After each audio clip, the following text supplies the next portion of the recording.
UFC update time. I'm going to be talking about a number of reports and rumors in this video, and I put as much as I can into the thumbnail. First of all, Mokaev versus Manel Kape is apparently on the tables for UFC 304 July 27th. It's one where both fighters will benefit, and it's a great fight.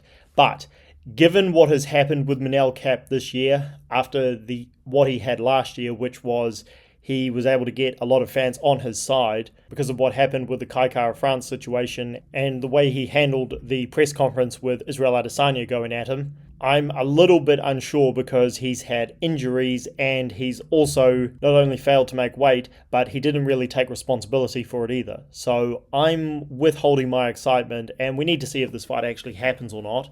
But Mokaev will have the opportunity to fight the new guy on the block, and if he beats him, then he will get a certain amount of fan support. How he beats him is also a big factor, but it's a good fight. Again, let's wait and see what happens. Let's wait and see how Manel Kape feels. And Mokaev, well, he needs to get into the fans' good graces, but it's a good fight. And it will be a really good addition to the UFC pay-per-view card. As for Corey Sandhagen versus Umar Nurmagomedov getting announced for Abu Dhabi as a 5-round main event, and Jose Aldo getting snubbed in the UFC rankings, everybody has already talked about that, so there's nothing really I can add to it.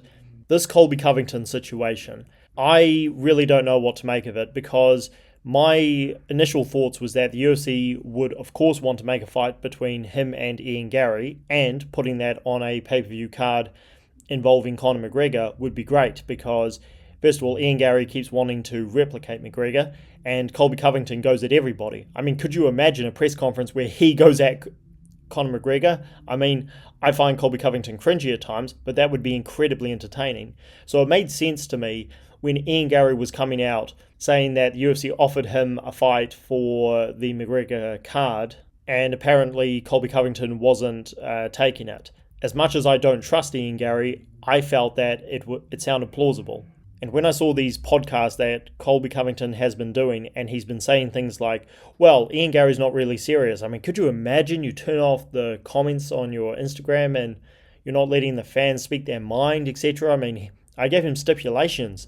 I felt that he was directly saying, unless Ian Garry does exactly what I tell him to do, he's not going to get the fight. I'm not going to agree to it. As I said in a video last week, I thought when Colby Covington made that silly video with the stipulations, he was trying to embarrass Ian Garry, but I did feel he would take the fight, because the alternative is Shavkat Rakhmonov. And let me tell you, neither Colby Covington or Ian Garry want anything to do with Shavkat Rakhmonov. He will annihilate the pair of them. So I felt it was just, again, posturing from Colby Covington, but again, I didn't think he was 100% serious about it. If he is 100% serious about it, that is a terrible duck move, no question.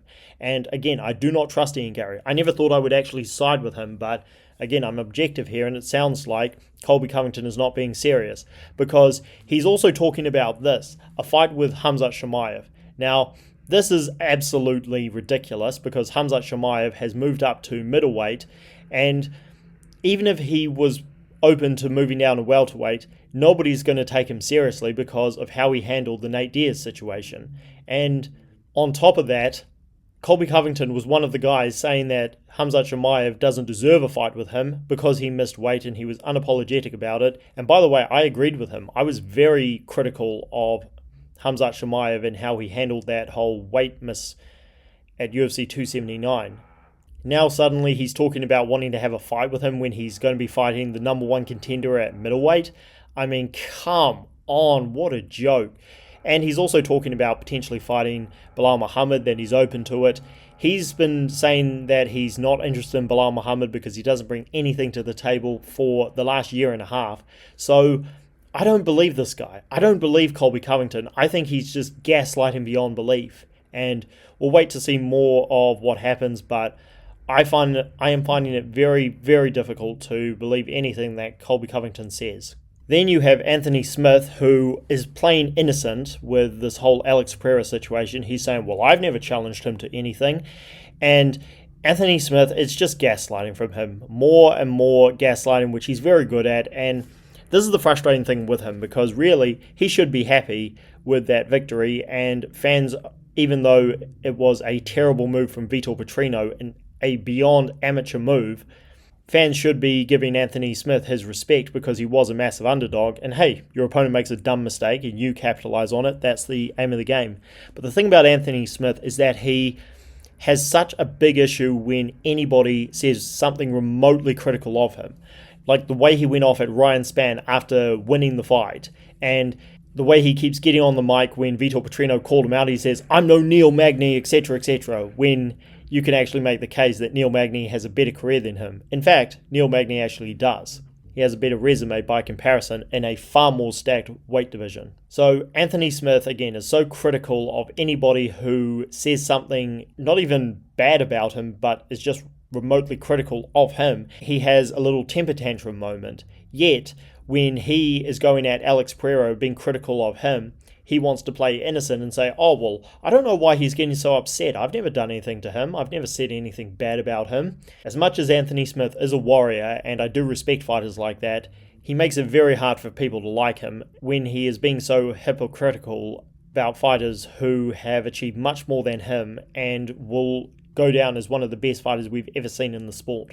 So Anthony Smith, in my opinion, just continues to make himself look bad. Then lastly, you have a story which, in my opinion, kind of slipped under the radar, which is Eric Nicksick doing this interview with James Lynch, shout-outs to him, where he talked about Sean Strickland returning to competition, and he mentioned that the Khamzat Chimaev fight could have actually been on the table. In fact, he doesn't outright say that the UFC wanted to make it ASAP, but he says that the UFC was interested, but then says that the reason it didn't happen is because Sean Strickland couldn't go to Saudi Arabia. Can anybody name a situation where the Saudis would cut off a fighter like Sean Strickland? That just doesn't make sense to me. And Eric Nicksick is a very respectful man, and he is a straight shooter. This is not Eugene Behrman we're talking about. So I have no reason to believe that Eric Nicksick is not being honest, but that just sounds weird to me. He also says something very interesting, that apparently Dricus du Plessis, who he ran into and again was very respectful to, was actually pushing for a rematch with Strickland, but the UFC wanted Israel Adesanya, and that's not a surprise to us. It was actually quite impressive for me that Dricus du Plessis did offer the rematch and was serious about it, because I think that Sean Strickland is a much tougher test for DDP than Israel Adesanya is. I do feel that DDP beats Adesanya fairly comfortably, and that's a fight which I will break down as we get closer to it.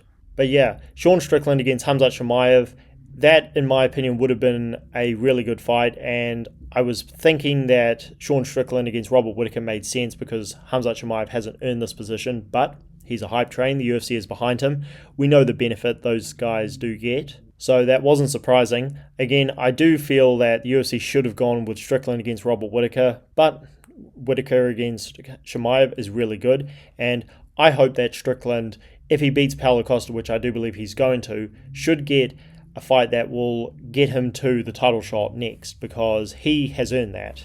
So those are my thoughts on all of these stories, and yeah, let me know what you guys think about, instead of doing separate videos for each announcement, to do these updates where I talk about a number of stories in one video, because the reason I'm doing this is it's been hard to keep up to date with all of this news and trying to stay on top of both boxing and MMA news, and again, that is a little bit challenging, and I find myself missing stories here and there. So let me know what you guys think of this kind of format, and of course all the news I've talked about. Any updates, drop it down below. Your thoughts, drop them down below. Be sure to like the video and subscribe to the channel for more. Catch you guys later.